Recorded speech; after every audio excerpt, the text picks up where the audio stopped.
And you told the story that I lived through of someone we knew who was a consultant for a business. And when he was tasked with doing a particular project, was given a budget to hire another contractor, and told us proudly, excitedly, that he picked the contractor that offered him a kickback. Mm-hmm. He got $5,000 so a big company hired him, and he had to pick a marketing agency for them to work with, and he had 3 to choose from, and he picked the one that paid him $5,000 to choose them. And he thought it was awesome. Yeah. And I think to the point about Bird and Spin, I believe if you asked him, why did you pick them? He would just say they're all the same. Mm-hmm. So it's not that I did this company dirty. It's not that I stole $5,000 and gave them a worse product. It's that they're all the same, and now I get $5,000. I think that's how he would justify it. Mm-hmm. And I was, my question was like, did they know that they did bad? And then I thought of him as like, oh, he didn't even have a sense of it. He almost didn't have enough sense to hide from people what he did. He was like excited to talk about. Oh yeah, he wasn't ashamed of it. He told us. Exactly, because he didn't perceive it as wrong or bad. And I think that is likely how, not all, but a good amount of corrupt things occur is they're easily rationalized as, oh, they were going to spend the money anyway, and it doesn't matter, these are all the same, and it's just 1 month where the birds were already there, and these guys are going to come in, and these guys made all, and then you can tell yourself, these guys said all these things, and they're more likely to be real because I trust them. There's all these qualitative feelings about people and things that you can internally adjust to scale up and down based on how much money they're kicking your way. Sure.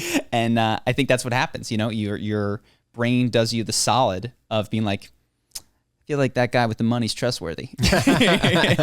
And it's like, I feel like this cigarette lobbyist really has the nation's back. Yes. And it makes you believe it. And you are not a scheming, pinky in the mouth Dr. Evil. You are a good person, and you would say you're a good person. You would say you don't lie, and you would say that you need to root out corruption in politics, even though that you participate in. We need to keep marijuana illegal because it's dangerous. Yeah. Now, am I getting paid by the cigarette companies and the alcohol companies to come talk to you about that? Of course I am. But really, marijuana should stay illegal because it's bad. And well, there's also there's degrees of separation. It's like, well, they didn't pay me to come talk to you. 3 years ago, they funded my campaign, and we've gotten dinner once every 6 months since then. But I'm saying if I'm a lobbyist, I think that what happens is the companies pay me, and then I go talk to the politician. You're saying if you're the lobbyist. I'm the lobbyist. I understand. Sorry. And the cigarette companies, the alcohol companies, they give me money to say, hey, we need to keep marijuana illegal. And then I go, sure, that makes sense. How can I justify this so that I'm not a bad person? Yeah. Let's come up with any possible reason why marijuana should be illegal. Okay, great. Now I've jumped through mental hoops to make this make sense. I'll just go talk to the politicians who are making the decision and share them the obviously logically sound reasons I've come up with for why we should do this. I think that's how it happens. And then the politician says, oh, well, this is the guy that donates to my campaign, and he's got some good reasons. Let's just do this. Yeah, I spoke to, or I've seen lobbyists discussing their job, and yeah, it's the same. I mean, listen, we all participate in evil and corrupt systems unthinkingly and have excuses for why they work, and it's often just like, hey, this is how the game is played. Like, I didn't set up the game. Don't hate the player, hate the game. But the choice is there's a variety of games of varying degrees of corruption that if you have a job, you can choose to play slightly less corrupt games than more corrupt games. And I think that while nobody's got their hands totally clean, it's probably good to just consider that. Well, I think the choice comes in this example, for instance, what job you pick, not necessarily in the moment-to-moment decision you make. Because I think it is easier for an ER surgeon to not be corrupt than a cosmetic surgeon, for instance, because there's just like, oh, we got to get the bullet out.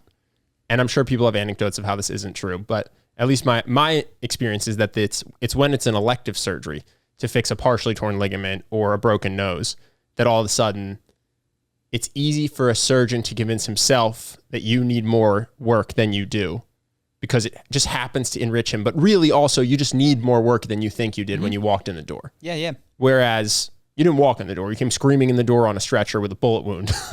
I just kind of have to get the bullet out because I'm an ER doctor. So I don't know that necessarily the moment-to-moment decisions are different, but it's the position you put yourself in. So if you're a political lobbyist, That's just probably one of the more corrupt games to enter. So you can do it with integrity, but I'm just thinking about like the guy who told you got your nose broken. He's like, oh, it's just a small thing. You got a deviated septum. You haven't been able to breathe. We're going to really help you breathe much better. Sure. And it's going to be a small thing, and it's not going to be a big deal. And you were laid out for 2 weeks.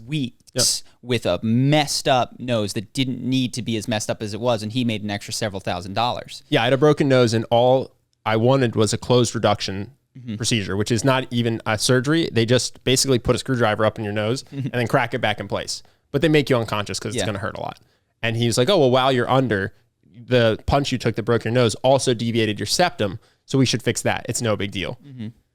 But that involved cutting, which involved bleeding out of my face for 2 weeks. And in hindsight, I don't think I breathe any better than I did before. Yes. I would have been better off if I just got the thing I wanted, which was a screwdriver up the nose to pop the cartilage back in place. I think, and to your earlier point, he's able to do that because he was connected to you intensely through the sales process and the performing of the surgery, and completely disconnected you on those back end 2 weeks.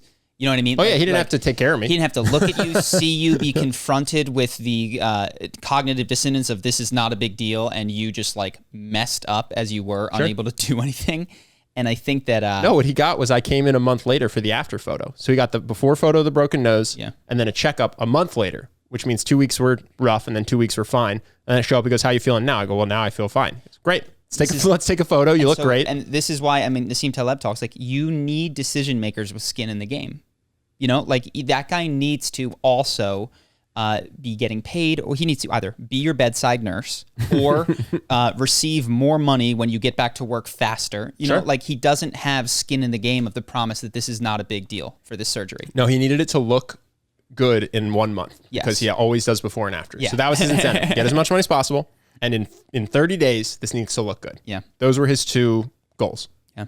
And it's, you know, skin in the game with politicians is like, does this scooter decision truly, can any of you raise your hand and claim that you will be affected by this decision in any regard? And of course, there's two ways to be affected. You could want, you know, this one could be better for a particular person or this one, but you guys have no skin in the game. And the only skin in the game you have, what do you know, is the payment that you receive from a company, and that makes the decision self-evident to you. So. Well, I think this is the big complaint between rural people and Democratic politicians, and I think between city people and some Republican politicians, is like they tend to go to their base. And so when you're making policy and everyone who votes for you is a city person, your policies don't consider necessarily rural people. And if all of your constituency is rural, you don't necessarily consider city people. And so you just end up like, I don't care if this negatively affects people as long as those people don't matter to me, basically. And so the people making the scooter decision just don't care about who's riding scooters. So and there's also not going to be a big, you know, I'm not about to march on the building, smash any windows or anything like that because they did a poor job. There's a level of, this is one of the things, there's a level of corruption and lying that, and it needs to be said, that you can get through life successfully with. Yeah, we talked about this with online marketers. That's why they piss you off so much. The optimal level of lying, if you're optimizing for income, status, etc., is above zero. Yeah, and that's a difficult thing. Now, it's not necessarily the optimal level of lying if you're optimizing for a life well lived or close relationships or something like that. But in the capitalist system, more than no lying works out to your advantage because there's scale. If we had a capitalist society but no internet and no phones, it probably wouldn't work if you're just kind of stuck to your town. Well, this is this is one topic that is just morphed, but I actually think that we evolved lying without cities, so it works, you know? And I think what really works very well is self-deception. Like, not many people are excellent liars. Everybody is good at lying to themselves and then just telling the truth from their own biased perspective to the people around them. And then there's like a handful of occasions where it's like, did you steal the Chiefs' food? Like, no. Not like there's probably some scenarios where it's good to lie. But do you want to switch hard pivot? Sure. Hope that you guys enjoyed that clip. If you want to see more like this and have us do more podcasts, we are 100% funded by our generous patrons. And if you'd like to contribute, there's a link in the description, and we'll have one pop up on the screen right here so that we can do more podcasts where we have fun conversations and hopefully some deep ones like this. Either way, hope that you enjoyed the video, and I will see you in the next one.